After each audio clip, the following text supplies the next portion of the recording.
On July 15, 2025, as the first light crept over Singapore's iconic skyline, the city's financial district was jolted awake by an event that would soon grip the entire nation. In the heart of the bustling Shenton Way, a massive sinkhole suddenly yawned open, swallowing a car whole and sending shockwaves through the morning rush. Inside the car, a woman found herself trapped, panic rising as water from a burst pipe began to flood the crater, threatening to engulf her vehicle and her hopes of escape. As sirens wailed in the distance, a group of migrant construction workers from Bangladesh and India, men who build the city's towers but often go unseen, were the first to respond. They weren't trained rescuers or emergency personnel, just ordinary men in hard hats, driven by instinct and compassion, who saw a fellow human in desperate need and didn't hesitate. Without waiting for instructions, they formed a human chain, bracing themselves on the unstable ground.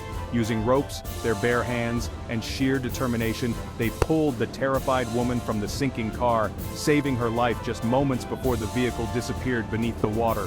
All around them, bystanders and city residents watched in tense silence, holding their breath as these men risked everything for a stranger. The entire rescue was captured on countless smartphones, and within hours, dramatic footage of the migrant workers' bravery had gone viral, spreading across social media and news outlets. Overnight, these men, so often overlooked, became national heroes. Social media overflowed with praise, and politicians lined up to shake their hands and thank them publicly. The woman they saved expressed her gratitude through tears, embracing her rescuers, but the impact of their heroism rippled far beyond that moment. Suddenly, all of Singapore was forced to look at the people who build its skyline, their faces, their stories, and the reality of their lives. For once, the spotlight was on migrant workers not for their labor or struggles, but for their extraordinary courage and humanity. The rescue became a mirror, reflecting uncomfortable truths about justice, dignity, and the invisible lines that divide one of the world's richest nations. Conversations erupted across the city. People began to ask, why does it take a crisis to recognize the humanity and worth of those who build our homes and offices? If these men are heroes in a moment of crisis, why are they so often treated as second-class citizens in their daily lives? Why do their living conditions and rights lag so far behind their contributions? The sinkhole exposed more than a weakness in the road. It revealed a deep crack in Singapore's social fabric, a rift between gratitude and justice. The national debate shifted overnight. No longer was the focus just on infrastructure or safety, but on the soul of the country and the values it claims to uphold. The city could no longer look away. The faces of the rescuers, once invisible, were now impossible to ignore. The conversation about migrant workers was no longer avoidable. Singapore had been shaken, not just by a sinkhole, but by a call to recognize the dignity and courage of those who help build its future. Who are these men who build Singapore? Every day, thousands of workers in hard hats and safety vests shape the city's skyline, laying bricks, pouring concrete, and raising the towers that define modern Singapore. They're called migrant workers, but that label hides a complex reality. Behind each face is a story of sacrifice, hope, and resilience. Most come from Bangladesh, India, and China, leaving families behind to chase a better life. For many, the journey begins with a difficult goodbye as they board planes or buses, uncertain of what lies ahead. Their remittances support entire families, pay for education, and build homes back home. The money they send is a lifeline, funding school fees, medical bills, and even weddings, transforming lives in distant villages. They are the backbone of construction, marine, and manufacturing. Without them, Singapore's growth would stall. From towering skyscrapers to bustling shipyards and humming factories, their labor powers the nation's progress. Yet they remain largely invisible, seen only in passing or on their rare day off. Most Singaporeans know little about their daily struggles or the cramped dormitories they call home. Many arrive already in debt, having paid hefty recruitment fees. These costs can take years to repay, eating into their hard-earned wages and adding to their stress. This debt traps them, making it hard to speak up or leave bad jobs. Fear of losing work or being sent home keeps many silent even when mistreated. Their work permits are tied to their employers. Lose the job, lose the right to stay. This system leaves them vulnerable, with little control over their own futures. They can be sent home at any time for almost any reason. A single complaint, an accident, or even a downturn in business can mean a sudden end to their dreams. This creates a massive power imbalance. employers hold the keys to their livelihoods, and workers must tread carefully to avoid trouble. Complaining about pay or conditions risks everything.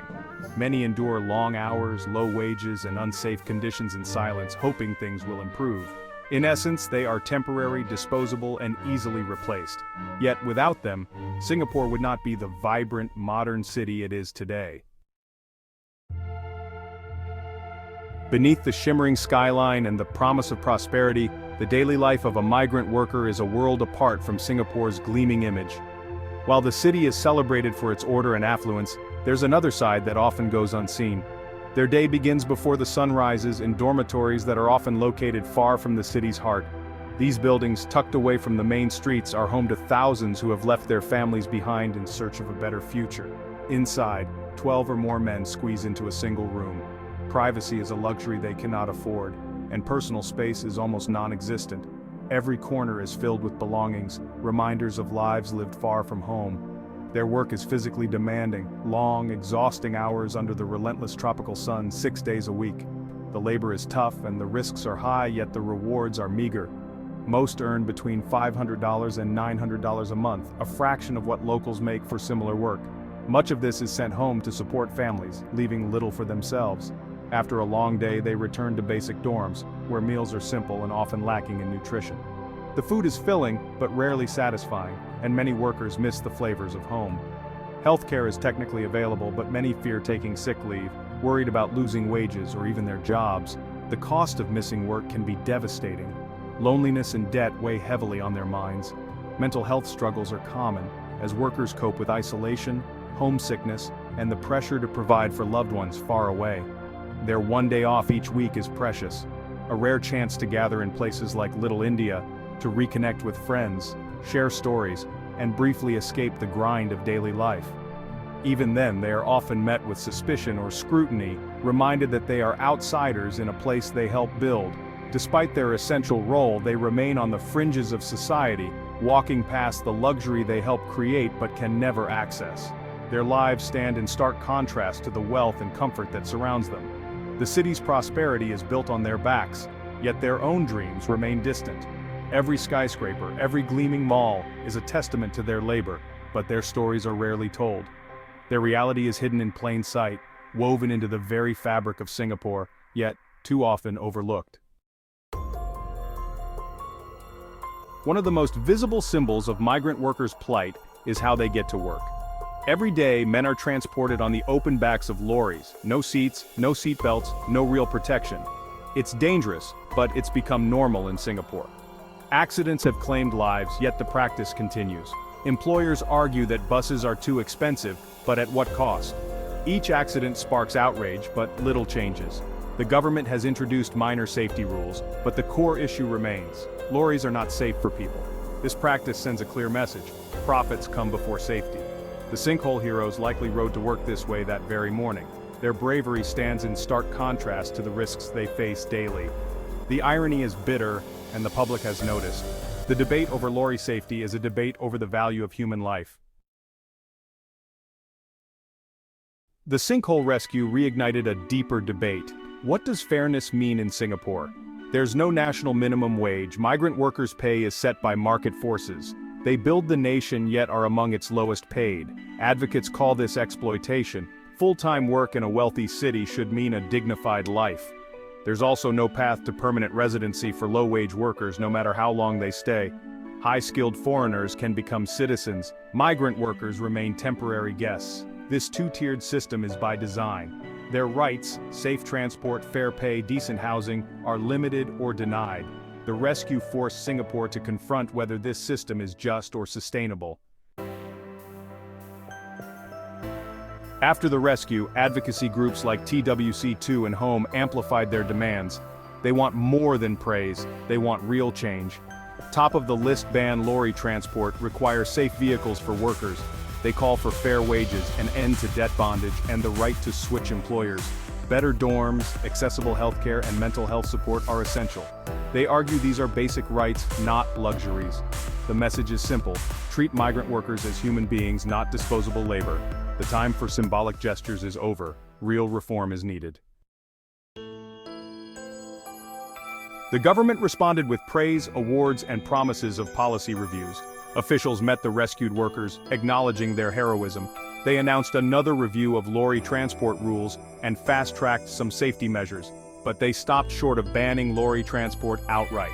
On housing, the government pointed to new dorm standards, but most workers still live in cramped old facilities.